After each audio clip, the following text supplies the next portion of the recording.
This is HuffPost Live. I'm Ricky Camilleri, and I'm going to have to confess to checking out how many followers I've got online every now and again, but the Hodgetwins are they're in another league. They beat me to high hell. With over 2 million YouTube subscribers, the identical twins have turned their talent for comedy into a living and sent their fitness and relationship advice out worldwide. Let's take a look. That's a red flag. Your man working out with another woman? It's not good. Keep eye on that man. Just like this. Yeah, don't let him know you're looking, but keep your eye on him, just like that. Don't let him know. Be looking in the opposite direction, but keep that eye peeled on him. Yeah, it's gonna take some practice. You get used to it. I'm joined right now by Kevin and Keith Hodge, and if you fans out there are in the comment well, which there are a number of you, join us. Hit that big red button and leave us a video comment, and we'll throw it out to the guys. Guys, thanks so much for joining me. Thank you. Hey, how's it going? It's going all right. It's good to see you. Good to see you too. So you guys have a massive YouTube following. You have almost 800,000 subscribers on your main channel. What's that like? Were you ever expecting to have that many followers? Was that the goal? You're kind of breaking up, but I got your question. No, it was just for us to like have fun, you know. We never expected it to take the route that it took. You know, it surprised us both. Yeah. Where did you come up with the idea that you guys could give relationship advice of any kind? Or what made you think that you would be experts? I mean, fitness advice, I can see. You're both very fit guys, but what about relationship advice?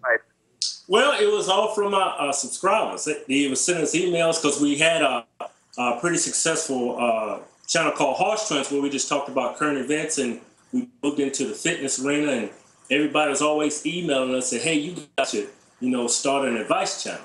Giving advice on just life. So, yeah. So, and we know by all means we're not experts. Yeah. But we just take a common sense approach to things. A lot of times people don't take that common sense approach. Yeah. Mm-hmm. And if you just take a common sense look at everything you do in life, you'll simplify everything. So a lot of people don't do that. So that's what we bring to the table. Well, it's hard to take a common sense. It's hard to take a common sense approach when you're within a situation, right? So it's probably good for guys like you to be able to step in and see the whole picture. What do you think is the most important advice you've ever given to someone who's reached out to you? You know what? Everything that you just said was like this. Oh, really? It's like breaking up real bad. Yeah, you kind of break it up. But whenever we get an email from someone, I mean, we want to help that person and we want to have fun doing it, but we know that person is in a real life situation. So we do bring some seriousness to the the question. So we do take that into account whenever we answer someone's email, because anybody giving any type of advice over the internet could be reckless sometimes. Of course. Maybe I'll speak if I speak more slowly. This will work. But I'm curious what the most important advice you feel like you've ever given is. What was the most serious thing that someone came to you with? Well, we get a lot of serious like suicide. I don't do those kind of emails because I ain't gonna have nobody's blood on my hands. But I think the most serious question we ever got and we answered was what?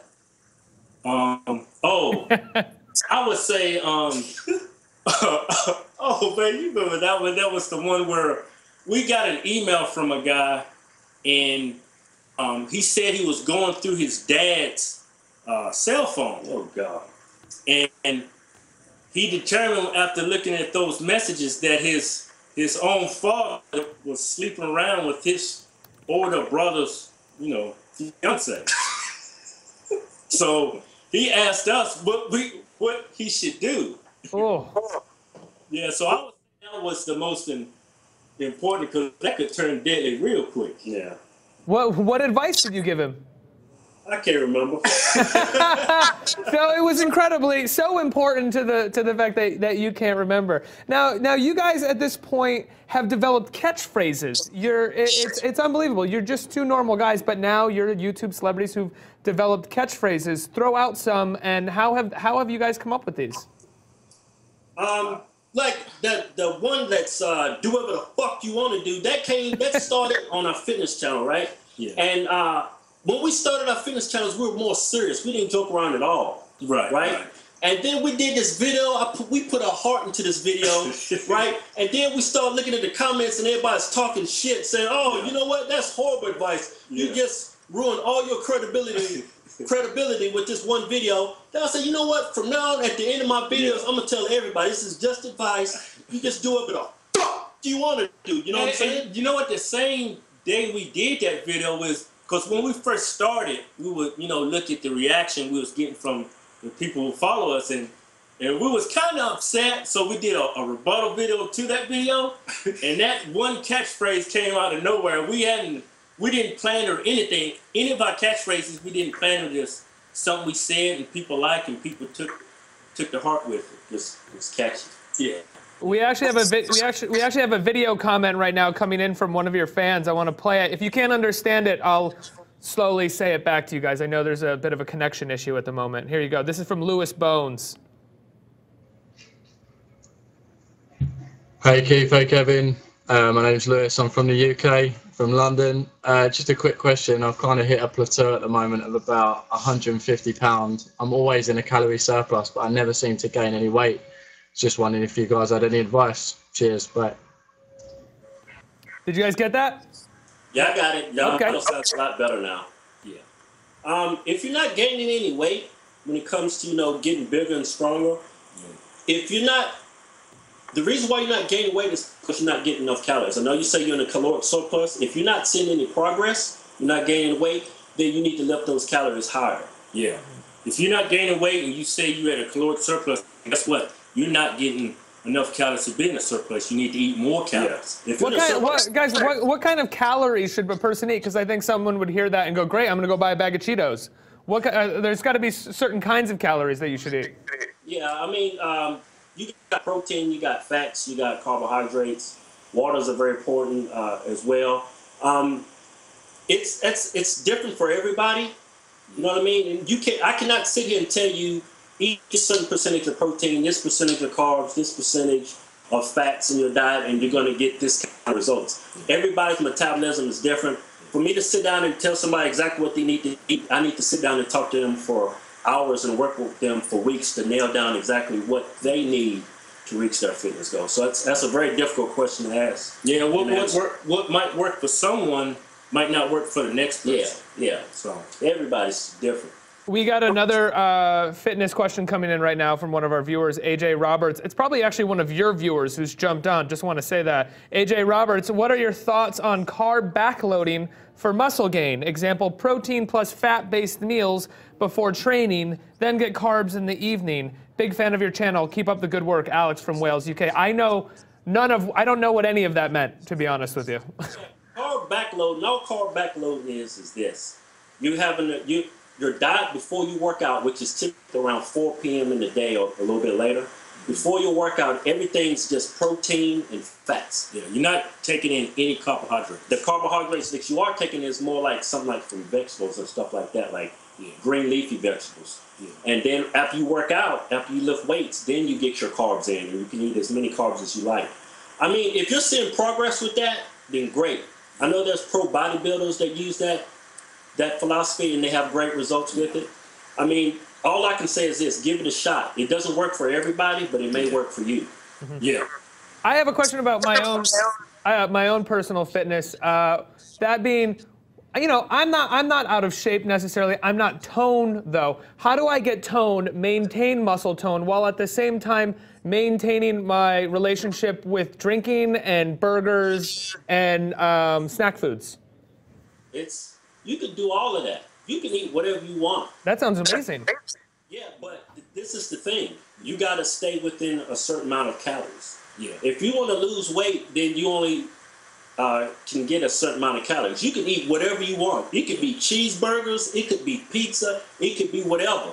But understand that you can only eat that certain amount of calories in that food. Yeah, like the biggest thing you have to do if you're trying to lose weight or gain weight, you have to find out how many calories you need to take in a day just to sustain your body weight. Once you find that number, then the rest is easy. You cut back your calories if you want to lose weight, about 300 to 500 calories. If you're trying to gain weight, up your calories 300 to 500.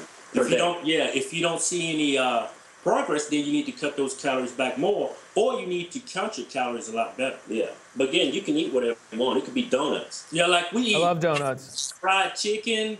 I eat mashed potatoes. I eat barbecue ribs. That's what we want, and I can maintain my weight around a certain number, and I won't get fat. Yeah. And I can still enjoy the same foods that that everybody likes, like pizza, pasta, stuff like that. Is that and so you're telling me that's because while eating these foods you still calorie count and you're still able to maintain a certain calorie count based on the amount of exercise that you do as well. Do you guys use like a calorie counting app or anything like that? When we first started, we did, but we've been doing it for so long now. It's like it's all kept right here. Yeah, I can look at a plate of food and tell you exactly how many calories in it. Yeah, I can look at a half a rack of ribs and say, you know what, that's about 600 calories. You know? Yeah. So you guys are also savants. Amazing. Has your YouTube fame helped your personal training business at all as well? Well, as far as personal training, we don't really personal train people on a personal level. We just give a lot of advice over our videos. Oh, okay. Yeah, we're certified trainers, but we haven't really trained one-on-one with anybody. Yeah. Okay. So one of the ways that your YouTube videos exploded is that you respond to what's happening in the news. I want to pull up some news stories that have been pretty big in the past week and hear what you guys have to say about them. I'm curious about this because I don't ever really have anything to say about it, which is the federal government reopens as furloughed workers return to their jobs. What's your response to the shutdown and the fact that the shutdown's over? Yeah, thank God it's over, but you know how something like this could happen. I mean, if people just sit down and be able to talk with each other and figure out a solution to the problem, stuff like this shouldn't happen. Should never happen. There's too much politics involved, and that's why. Yeah, and that's why it came to this point. And why are you going to send the government employees home and not pay them when it was your fuck up, right? That allowed for this to happen. Yeah. You know what I mean? So, and it's not. Yeah. Yeah, you're blaming and putting all the all the blame on the workers and the government people, and they had nothing to do with it. And it's not the Democrats' fault. It's not the Republicans' fault. It's everybody's fault. Yeah. Mm-hmm. It's everybody's problem. Everybody should have been able to sit down and came up with some type of solution before this ever happened. Hey, but hey, it is what it is. Yeah, I guess that's why I don't work in the government. Yeah, same. That's why I don't talk about government stuff. The next one is this. So there's this new drug that's hit the streets in America. It was in Russia a few years back, bit of an internet sensation. It's called Crocodile, and it's this heroin thing that is actually called a flesh-eating drug, and people are terrified about it. What do you guys think about this flesh-eating drug, Crocodile? Hey man, this may end drug use. Yeah, we need to do a video on this. This is a great anti-drug thing. They could just put on posters and put it by the freeways. Man, everybody get off drugs, man. Oh man. How do you take it? Do you take it by you smoke it? Do you snort it? What do you do with it? I believe you inject. Oh man. Yeah, no, it's the real deal. It's the raw deal. That is unclean. Yeah, what sort of fitness advice do you guys have for Crocodile users? Anything? None. Damn drugs first. Get off the drugs. I'm not gonna tell you go exercise. Your heart might explode in your fucking chest. You know. You might be working your biceps and your damn biceps just fall off. Yeah, it's pretty gross. Yeah, that's nasty. Yeah, it's pretty upsetting. What's next for you guys? Where do you go from here? Well, we're trying to make that transition from YouTube, and we're trying to get into TV and film. From what we've seen, there's been a lot of offers, but it's pretty difficult to get your foot in the door. So yeah, we're in the process of doing that. Hopefully, something will turn up. Yeah, I think there is room for us. Yeah, it's I mean, I look at TV all the time. There's definitely room for the Hodgetwins on TV. There's a show out there somewhere with Keith and Kevin Hodge. Yeah. What show do you think the Hodgetwins could beat in the ratings? What shows do you think you guys could take down? Man, we could do anything. We could do a prank show, a fitness show, a relationship advice show. I could have me late night talk. I mean, we do so many different things that we're very versatile. So there's a lot of things we could do on TV. Yeah. There's a lot of people out there who also want to be YouTube stars, I think, and really make an attempt to do that in the way that you do. What do you think separates you from other people that are trying to do it? You've actually done it. What is it about you that is giving you this success? I've tried to figure that out. I still ain't. Yeah.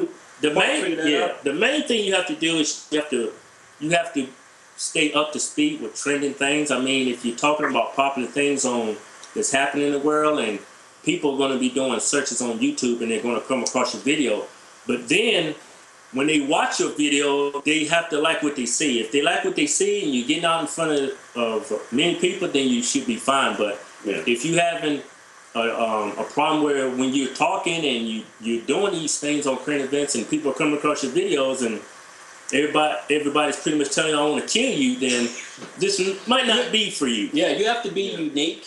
You have to be entertaining in some way. I mean, you don't have to be funny. Yeah. You just have to be entertaining in some way and be unique. And I think we definitely got the unique thing down. I mean, two twins and whatever. And we have Southern draws, stuff like that. People like to hear the way we talk because we're from the South. And And plus people like what beats up on me on camera, so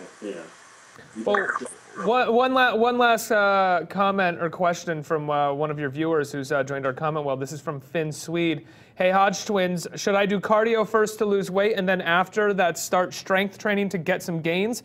What do you guys think? Love you guys. Keep it up. And the biggest thing when someone is just starting off in fitness, the main thing you have to do is just get in the gym and just watch how many calories you're getting. You can do strength training and cardio at the same time. You can flip them on and off days and stuff like that. Just get in the gym, find out how many calories you need to maintain or lose weight, and take it from there. Anybody that just starts off in working out, you're going to see results no matter what. You know. Well, Kevin, Keith Hodge, thank you so much for joining us on HuffPost Live. Hope to have you guys back. Oh, hopefully y'all have us back. Please, if you're in New York, stop by the studio. Okay. All right, thanks a lot, guys. Hey, guys, there's a lot more coming up next on HuffPost Live. Stick around.